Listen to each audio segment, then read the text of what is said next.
नमस्कार किसान भाइयों, मैं संजय अपनी मिट्टी भी संजय यूट्यूब चैनल पे आप सभी का स्वागत है। किसान भाइयों, आज हम आपको बताने वाले हैं हरी खाद के बारे में। किसान भाइयों, आजकल के रासायनिक युग में हरी खाद हमारे लिए, हमारे खेत के लिए बहुत ही आवश्यक हो गई है। हरी खाद या गोबर की खाद, ये जो हमारी जैविक खादें होती हैं, ये हमारे खेत को भी स्वस्थ रखती हैं और साथ में हमारे जो खेत में उत्पादन होता है, किसी भी फसल का जो उत्पादन होता है, उसके लिए उसकी क्वालिटी पे बहुत ही अच्छा प्रभाव डालते हैं। किसान भाइयों, आजकल देख रहे हैं कि ऐसा शायद ही कोई घर हो जहाँ पे कोई आपको एक बीमार व्यक्ति ना मिले, क्योंकि जैसे है कि हम जानते हैं कि खेती में अगर इतना भारी भरकम रासायनिक खादों का प्रयोग ना किया जाए तो हमारे देश में जो ये उत्पादकता है इतनी बढ़ाई जा चुकी है, वो नहीं पहुंच पाएगी, इतना हर घर तक खाद्यान्न नहीं पहुंच पाएगा।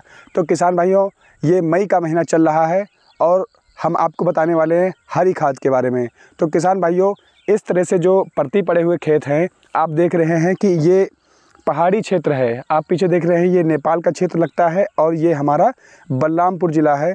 यहाँ पे क्या होता है कि धान और गेहूँ की खेती बहुत ज़्यादातर की जाती है। तो ऐसी दशा में हमें क्या करना है, जो ये खाली पड़े खेत हैं, इन खेतों में हमें इस तरह से गोबर की खाद डलवा करके, और यहाँ की बारिश अभी बहुत अच्छी हो चुकी है, इस सप्ताह में बारिश हो चुकी है, तो इसमें हम क्या करेंगे, गोबर खाद डलवा दिए हैं। गोबर की खाद डलवाने के बाद इसकी अच्छे से जुताई करवा देंगे। जुताई कराने के बाद में इसमें हम ढैंचा जो कि हरी खाद के लिए इसको इस्तेमाल कर लेंगे। हम ढैंचा का जो बीज होता है किसान भाइयों, हम सामान्यतः बुआई से 1.5 से 2 गुना ज़्यादा बीज दर इसमें इस्तेमाल करते हैं, जिसका हम हरी खाद के लिए यूज करते हैं। किसान भाइयों, बीज के लिए 25 से 30 किलो बीज प्रति एकड़ में हमें इसको डालना चाहिए।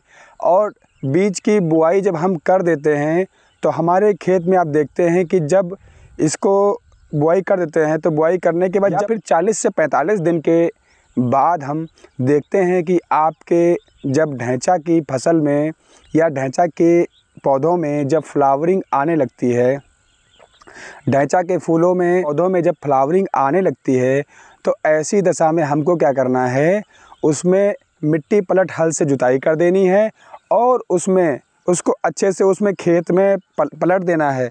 जब इसको खेत में हम पलट देते हैं तो उसका जो तना रहता है वो खेत में सड़ने लगता है, अच्छे आसानी से सड़ जाएगा। उसमें हम पानी भर देंगे, पलेवा कर देंगे। पानी भरने के बाद में हम उसमें धान की फसल जो होगी उसकी रोपाई कर सकते हैं। किसान भाइयों, अगर हम धान की फसल लेने से पहले ढैंचा की फसल अगर लेते हैं या हरी खाद का इस्तेमाल करते हैं तो आप देखेंगे कि आपके खेत में जो रासायनिक उर्वरक हैं उनकी मात्रा आपको कम देनी पड़ेगी। और दूसरी बात, आपका जो ग्रेन का यानी दाने की जो क्वालिटी होगी वो भी बहुत अच्छी होगी और कुल मिला के पैदावार अच्छी रहेगी।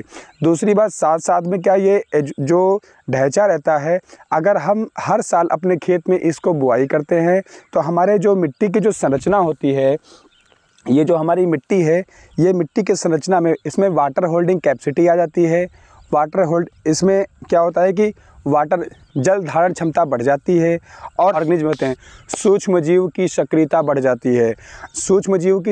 जाती है और आसानी से यह ढैंचा हमारे खेत में सड़ के गल जाता है, जिसके लिए नाइट्रोजन, फास्फोरस और पोटास की आसानी से उपलब्धता हमारे खेत में बिना किसी अतिरिक्त खुराक दिए हमारे खेत में आसानी से उपलब्ध रहती है।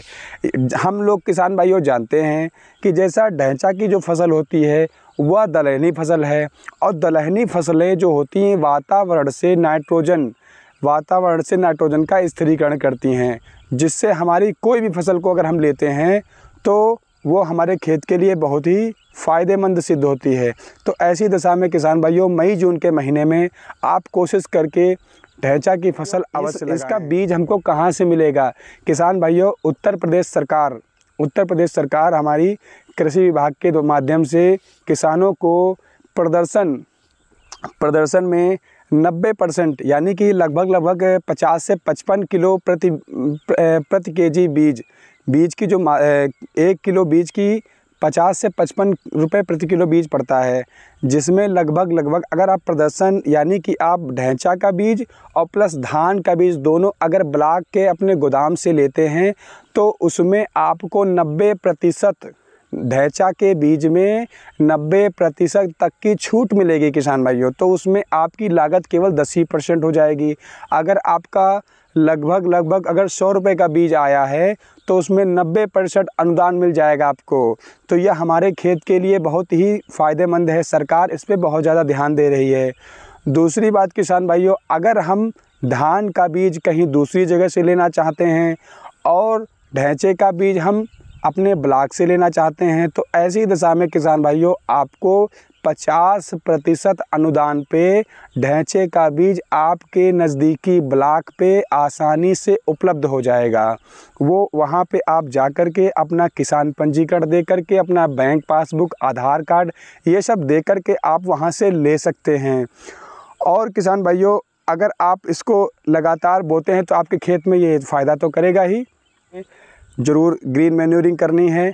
अगर हम ग्रीन मैन्योरिंग करते हैं तो हमारे खेत की जो जलधारण क्षमता होगी सुधर जाएगी और उत्पादकता बढ़ेगी, हमको अतिरिक्त नाइट्रोजन की मात्रा नहीं देनी पड़ेगी। किसान भाइयों अगर यह वीडियो हमारा आपको अच्छा लगा हो तो इसको लाइक कर दीजिए। अगर आप हमारे वीडियो पर नए हैं तो इसको सब्सक्राइब कर लीजिए। अगर दोस्तों तक आपको पहुँचाना है ये इस तरह की जानकारी तो आप दोस्तों में अपने शेयर भी कर दीजिए। किसान भाइयों आपका बहुत बहुत धन्यवाद।